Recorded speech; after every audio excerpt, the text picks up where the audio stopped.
Happy New Year, you all. I wanted to really just sort of land and ground with each of you and just give you some hints and ideas in terms of really how to start and create intentionality in sort of a new decade, in a new year, and what it feels like to really sort of leave behind some of the energy that you're not wanting to bring with you. So number one is really checking your language around 2019. So take some time and notice how you are acting about 2019. Are you celebrating all of the really good things that happened for you and to you in 2019?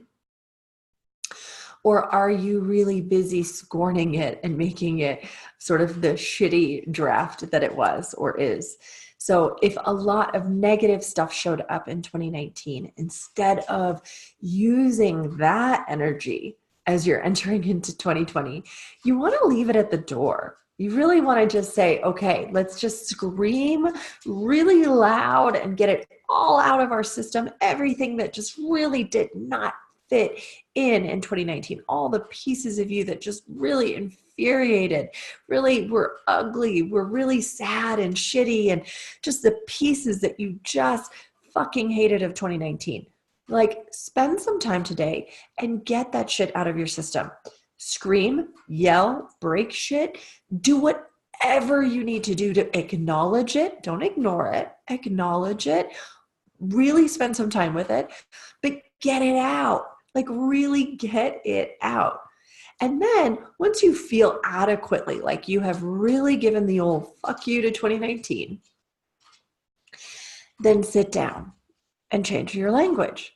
And what that means is spend some time in the recesses of 2019 and find some of the more memorable moments that were good. And write to those, really write to those, because 2020 isn't a fresh new year as if we've forgotten everything we've learned up into this minute. 2020 is a little bit different, right? It's a foundation that's already been built in all the years that you've lived thus far that we're stacking 2020 on top of. So you really want the container of 2020 to sit on top of the good news, not just the shitty first draft. So look at 2019 and all the good things as well, and see how much of that energy you really want to wrap yourself in so that you carry that into 2020. Now, 2020 is, in my opinion, a really unique year. So first and foremost, what I want you to know is that there's time to stretch into a new year. There's not a magic finish line. There's not a stroke of midnight wherein this year, is now ending and this now year is beginning. There's not some sort of like magic finish line wherein the tipping point's right here and now you're finally into this new energy. Rather, we stretch into what I call Chinese New Year, what we know as Chinese New Year. We stretch into that space. So over the course of the next 25 days, because the new year in China starts January 25th, and it fluctuates because they do math differently than us. So some years it's in February, some years it's in January. This year is January 25th. We explore and celebrate in Chinese New Year. Chinese New Year this year is the year of the rat. What I love about the rat sign is the rat is scrappy. The rat is one that is tricky and knows how to hoard enough food to get through sort of hard times and bad times, but also is like really crafty in terms of how it gets around things and maneuvers. So if there's a flood, notice how the rat always rises. So if something bad comes its way, a fire, a flood, anything. So if you're a fire sign or a water sign or a wood sign, or even an air sign, you are scrappy enough, or metal, excuse me, you're scrappy enough to get to the top. You can always find your way up and out of a sticky situation. Whether your sign is rat or not, it doesn't matter. It totally equates and complements almost every sign in the zodiac. So this year of the rat, to me, what it resembles to me is that it's time to get fucking scrappy, y'all. It's time to really just like roll your sleeves up and get super creative and really decide what it is that you want. Really decide what it is that is just not going to hold you back anymore. And something that showed up today in my spectrum is that NASA has literally proved that the sky is not the limit. Okay. So when we talk about getting scrappy here, there are no limits here. None. The sky is not the limit here. The only limit that we are ever facing is ours, right? So how scrappy do you want to get? And how creative do you want to get about where you're going? For example, I did a mastermind podcast with some friends yesterday, and we were talking about sort of how do we reach out to the unreachable. So if you have a podcast, if you're writing a book, if you are planning major success in your business for this year, who are the people on your wish list to either purchase, to promote, to be on your magazine or your podcast or interview for a book? Who are the magic people? Who are the people that would just fucking change your business? Okay. How scrappy can you get to them? Lewis Howes, who's a well-known podcaster, every time he brings on a new well-known or famous personality type, he generally always says at the top of the podcast, it took us anywhere from 7 to 9 to 12 times. He counts how many times, how many touches, how many contacts they had to make to get that personality on his podcast. And again, Lewis Howes is somebody who's like fairly well known in the community, and yet his people have to contact their people upwards of 7 to 9 times. Now, as an unknown, how many times do you think it's going to take to contact somebody on your wish list over the course of this year? So it's not a no, and it's not a I never heard from that person. It's how many times and in what creative ways can you imagine contacting these people to get them on your podcast, on your blog, to get them to purchase something, to get them to promote you, to get them to notice you? How many times are you willing to go out on a limb to get what you want? Okay, that's that scrappy rat aspect of sort of this year that we're moving into. Now, again, 2019 dug into sort of the shadow of ourselves. It dug into a lot of the insecurities of who we are, what we want. Is this really what I want to be when I grow up?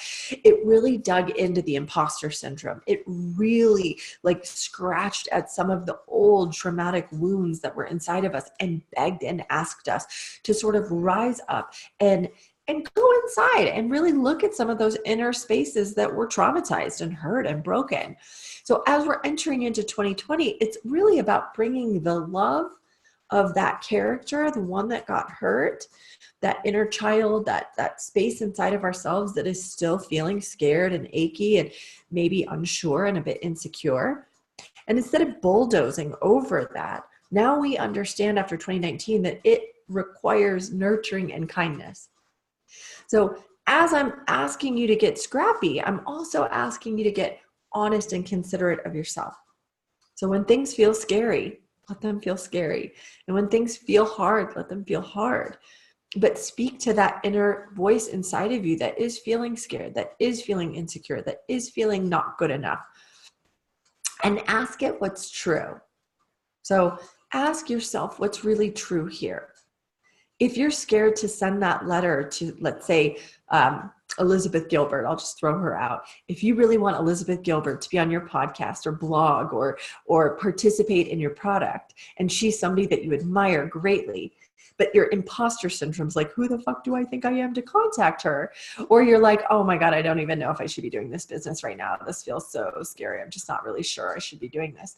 If you have that inside of you and that is happening for you right now, and it's totally okay if it is, check in and see what's true there. Like, what aspect of you doesn't believe? Because as we're manifesting, because that's the next phase of this, is what do you want to manifest? If we're manifesting, there's a lack of belief there in yourself, in your product, in why you want to do this thing. That is going to be the piece of you that shows up.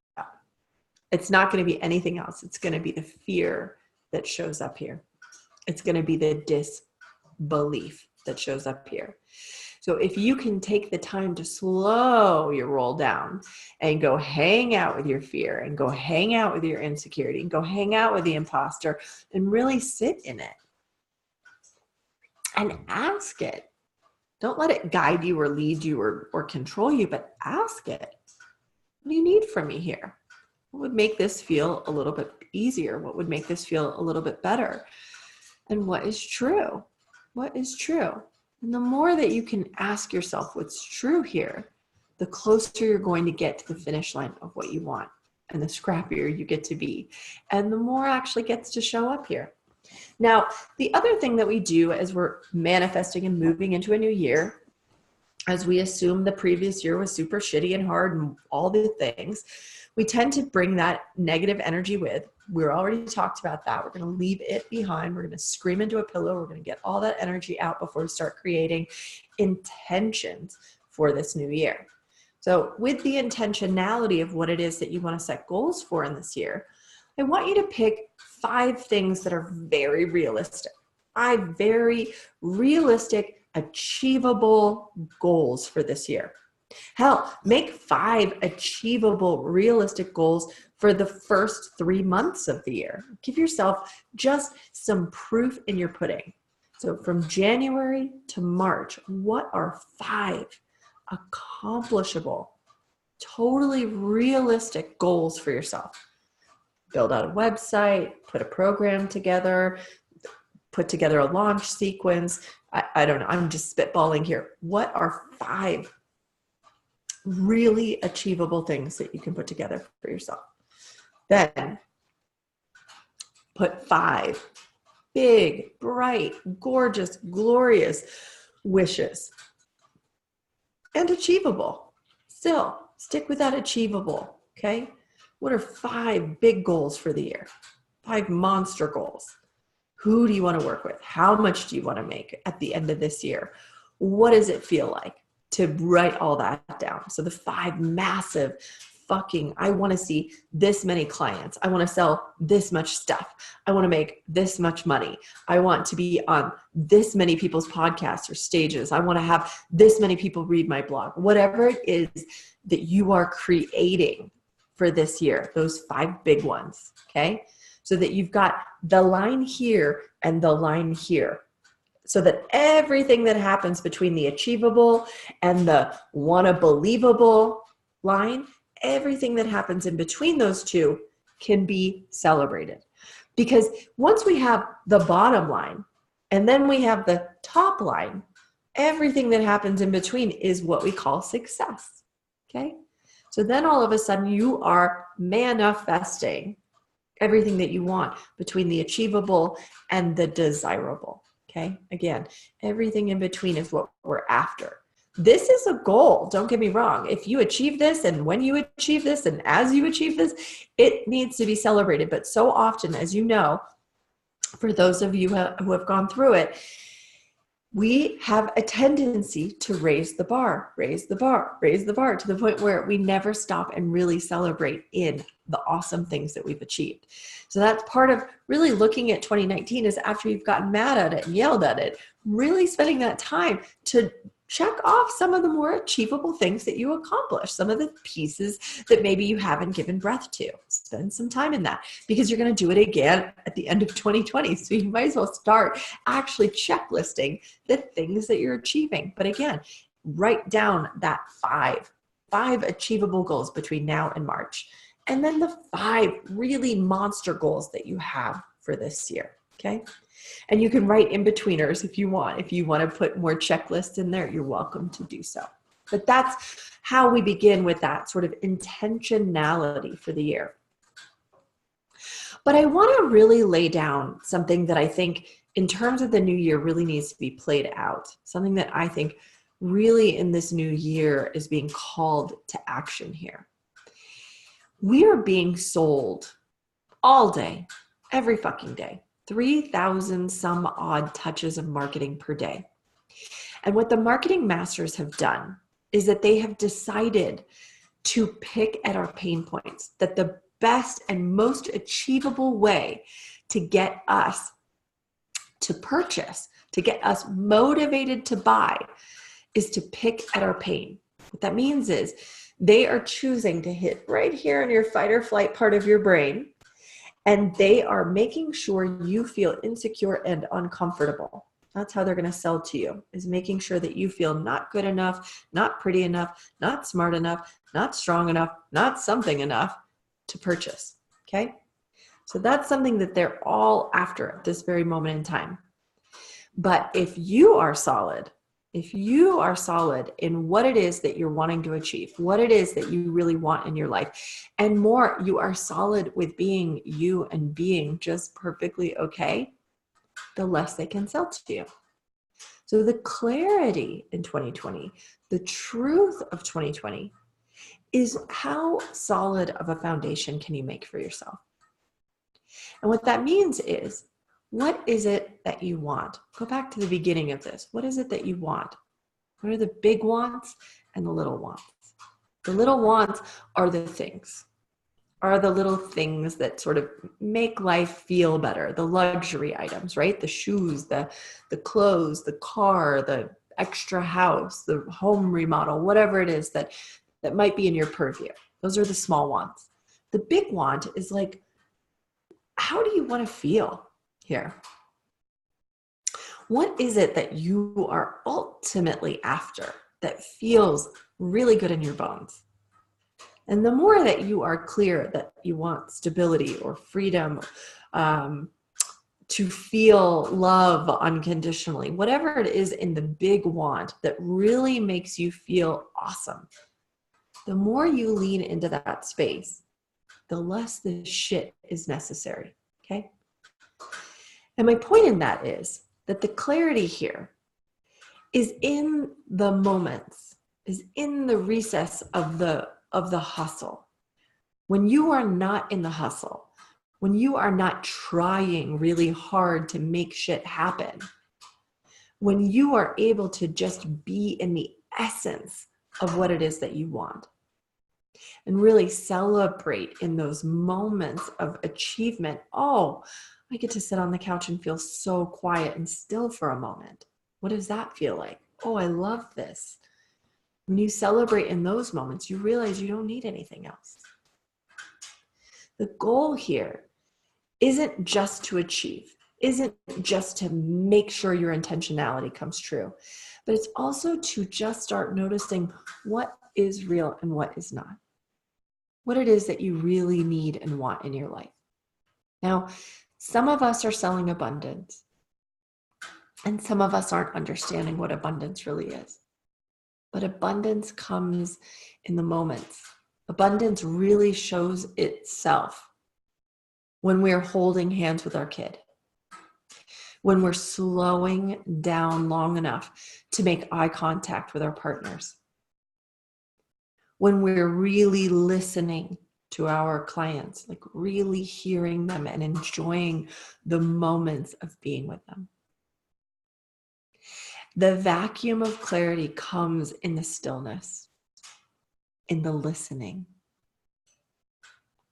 That's where the abundance actually lives. So if you're very clear about what you want as your ultimate sort of achievement, what it is that you want to feel, and I put want and feel in that same category. How do you want to feel here? And what is that big want out there? If you're wanting to feel stability, adventure, and freedom all in one, then you can create that. But if you're not enjoying it as it shows up, then you're missing the whole point. You're getting caught on the hamster wheel of not enough, not enough, not enough. And that's what they, the elusive they, the marketing mavens out there are selling us, is not enough, not enough. But see, we win when we take the time to recognize what we have. We win when we take the time to sit in gratitude of the moments. And actually, we create the ability to receive and enjoy more. That's the secret here. When we are fully engaged in what we have, when we're not looking out for what we need more of, but what we have right now. So in 2020, now that you've created that intentionality of what you want in terms of your goals, the really solid underneath goal here isn't to create and manufacture more, albeit, yes, we're going to anyway. You can trust and have faith you're going to do that anyway. But it's actually in the pleasure and the enjoyment of the moments. How many moments are you really taking time to feel? Receiving in the spaces of your day, the sounds around you.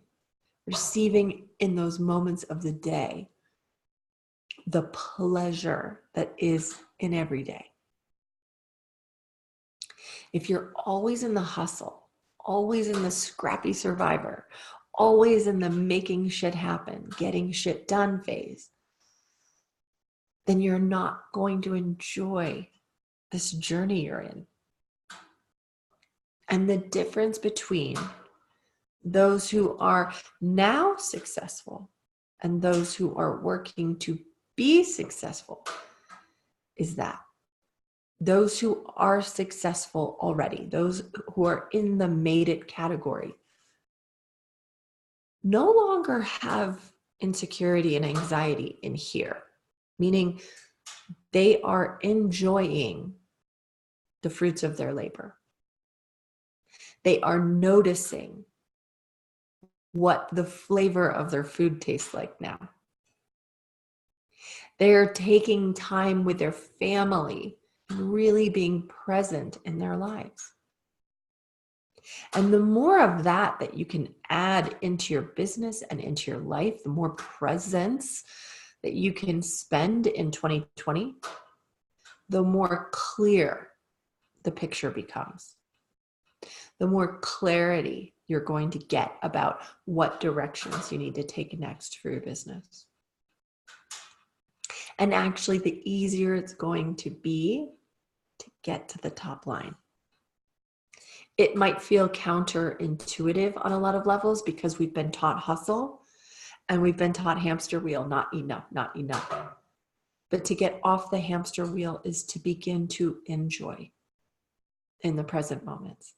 And when you feel the anxiety and the fucked upness of not having done enough, not having gotten where you wanted to go back and scale into what has been accomplished, what you are currently doing. How many people have you effectively imparted wisdom or inspired over the course of whatever time period you're looking at? Always go back into the good things. Go back into the what you've accomplished, who you are, and how you're making the world feel, so that you can feel that instead of the lack. Manifesting on lack, manifesting on the what I don't have and what I need, often creates just more of that vacuum. But manifesting from a place of what I've so far created, what greatness I'm already bringing into the world, and then enjoying it, taking time to sit back with a cup of tea, sitting back and just enjoying the sounds of stillness or laughter in the kitchen, or taking the time to cook a meal. That's where the abundance grows. That's the luxury that everybody's trying to sell you. The luxury is in the space and the time of recognition. That's your secret weapon for this year. Any questions, curiosities, anything that you guys need, let me know. It's my honor to get to work with each of you. And please do not hesitate to email or call if you have any other curiosities or questions as you move into 2020. Be sure to book your one-to-ones and be sure to get on the calendar so that you can also see a clear vision for yourself moving forward. Lots of love. Peace.